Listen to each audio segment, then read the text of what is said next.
About a week or so ago, Jeffrey Guay posted something on Twitter that blew up, accusing Axie and Ronin being built on the backs of young people trying to escape poverty. This led to some drama back and forth on Twitter, and a lot of people started talking about it. So I wanted to give some of my thoughts, but I feel like that is even the least or lesser important part of the discussion. And I think the drama, if we can put it to the side, also leads to a really important discussion that we should be having no matter what this drama was all about. Because I think we can all agree that Web3 gaming, integrating NFTs that are tradable, crypto tokens, like this is just going to, of course, lead to a breeding ground of opportunities for people to use child slave labor or other inhumane things as well, because it's already happening in other games, World of Warcraft, Roblox, I don't know, probably other things as well. You know, this is not a new thing. This has been reported on for a decade or more. So while, of course, this is a problem way over my head that involves lots of injustice and legal things and sociology amidst a bunch of other topics that I have no expertise in. So this isn't me offering a solution. This is, hey, let's open up the discussion because I think this is an important human conversation that we need to be having about our industry. So let's start off with Jeffrey's tweet that kicked off this whole thing. This was in response to Axie and Ronin celebrating that they have over 2 million players on their chain, which of course in this space, it's always hard to determine how many of those are bots or repeated multi-accounts.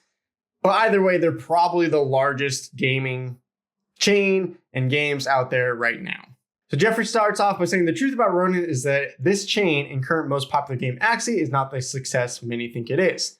They still heavily rely on hundreds of thousands of young people looking to escape poverty, working, not gaming, 40 hours a week for $10 to $30 when they could try and change the path of their future for good. I wish these people a better future. Every cycle they waste months or years behind screens, and an opportunity to learn a better earning skill to set themselves up for lifelong success and income, which will not only benefit them and their family, but their country as a whole. He also references a video by France 24 English that covered this, and we'll get to that video here in a second. Now, you might be a little bit surprised that this caused so much drama. I don't know Jeffrey. I haven't read his tweets before. A lot of people were accusing him of engagement farming, trying to use this as an attention getter. And so maybe I'm just engagement farming the engagement farm now.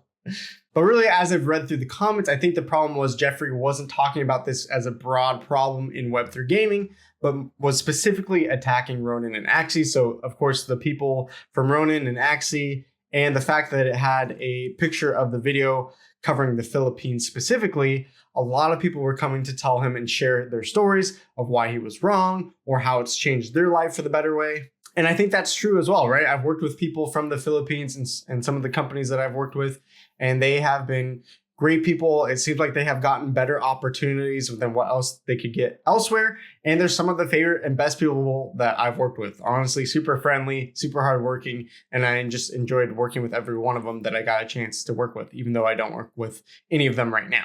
So a little bit later, he also tweeted out after this controversy, I don't understand how it's seen as controversial to point out slavery and child labor happens in blockchain games where money is involved. It happens in Roblox too, even TikTok or YouTube where parents use their kids as kid influencers and earn money through it. Here in this tweet, you can see people following up with their frustrations that Ronin was called a slave chain in their opinion.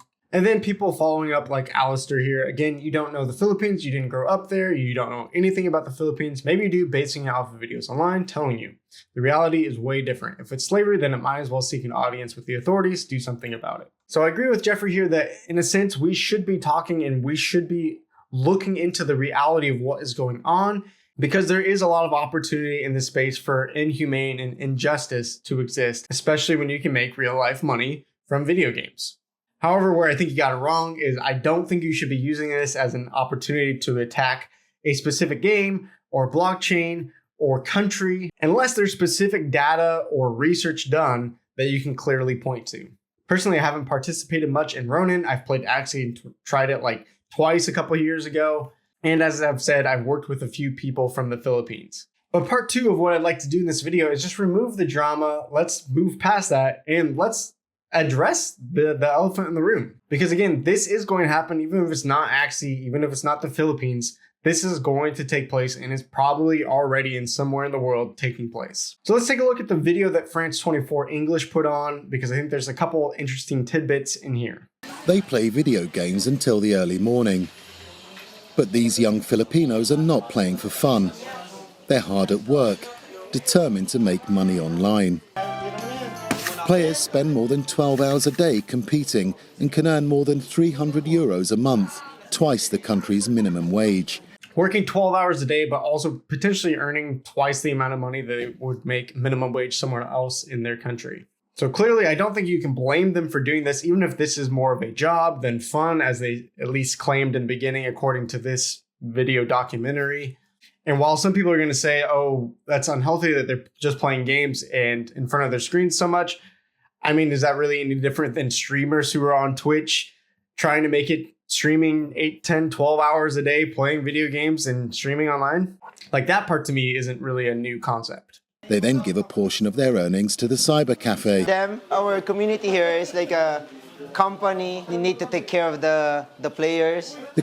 So clearly here in this example, it sounds voluntarily. There's no child slave labor or anything like that, at least according to this. But the cyber cafe does take a cut, and you can tell, as he said, they pretty much are treating them just like employees. So honestly, the cafe is probably the one winning here the most. Munchies makes more money on his virtual farm than he would have done on his parents' farm. I don't want to sugarcoat it, but I mean, mostly Filipinos needs money, right? So even if the game is bad, but you earn money on it, like, we will play it. I mean, yeah, it's not surprising. I think most of us in this space know that for a lot of these countries and a lot of these people, it's about the money and not the game. In 2022, tens of thousands of players were ruined after the global collapse of Bitcoin, the best-known virtual currency, which lost more than 60% of its value in just a few weeks. Many Filipinos had to abandon gaming. Up to 90% of daily players were forced to find other jobs. Now, I don't know where they get that stat, but that's really not surprising that when Bitcoin crashes, all these people who are playing games and earning money from them, what else do they have to do? And I think that was part of Jeffrey's point of, hey, like, if they're going to be doing this, I hope that they are, able to recognize what's going on in the market. I hope they're able to build skills so that when these things do crash, because they did, and it's probably going to happen again, where they might be making money now, but what happens to them a year, 2, 3 years down the road if these games start crashing again and they're not able to make money that they need to survive? Now, to the point of some people online, like Jonah Blake responded, hey, there's people from the Philippines. We're paying a US salary to do editing and other stuff for us. Again, I've worked with people who have been not just playing these games, but have developed skills to work in this industry, streaming to other people in these countries, and they're making a decent amount of money streaming. So there's definitely people in the Philippines, we can look at their stories and say, hey, they have used this to launch themselves into a career. It's more than just clicking a game and earning. However, those are the success stories, and oftentimes the unsuccessful ones, the ones where they crash and then, who knows what happens to them, those stories just probably aren't being told. Again, this is not about Axie, about Ronin, about the Philippines. This is going to be a persistent problem through all Web3 games, through all these chains, through all the countries who are in this same situation or similar. And so again, this problem is clearly over my head, but I think there's some important questions that we should be at least asking ourselves if we're in this industry and discussing these things. I think the first question we need to be asking in this industry is what are the impacts of our products having on people? This is such a new industry that I think that there should be some third party, I'd love to see an organization, whether it's a chain, a game, or whatever, step up to the plate and do some research. Right now we have some stories, we have some testimonies, but I just don't feel like we have enough information of what the impact actually is. So again, I'm no expert, but if someone wants to step in that direction and start looking into that and somehow I can be of help, I'd love to. And within that leads me to my second question is, how can we actually value people in these countries and make sure that we aren't what I have heard it called kind of tiptoeing into the being a white savior complex?